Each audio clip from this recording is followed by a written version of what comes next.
Hi guys! Kamusta na kayo? Ang tagal kong nawala. Welcome sa aking munting garden. Maliit lang to guys.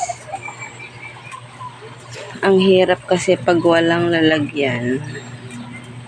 Nainis kasi ako. Hindi ko ma-upload yung unboxing ko. Kaya yun. Hindi ko na lang siya pinilit. Pero itatry ko ulit ngayon.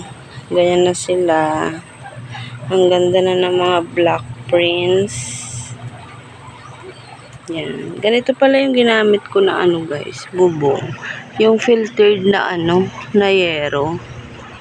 Tapos, tinitignan ko pa kung gaganda yung mga black prints dito. Pero mukhang okay naman yung bubong sa kanila. Ang hirap kasing bumili tapos wala kang lalagyan. Nasisira lang. Dahil may mga manok pa to. Ganda ng love rose. Tapos meron dito. Hindi pa as in ayos na ayos guys. Dahil kakaripat ko lang rin ang mga to.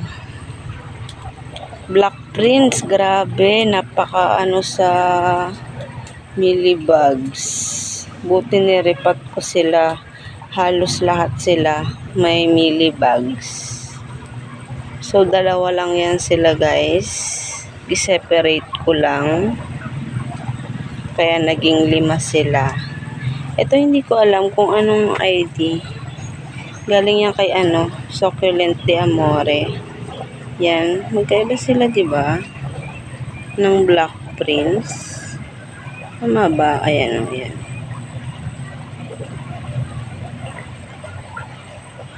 Maano sila guys. Madumi pa. Kasi nag-spray ako ng 7 sa kanila. Si Layla Sina.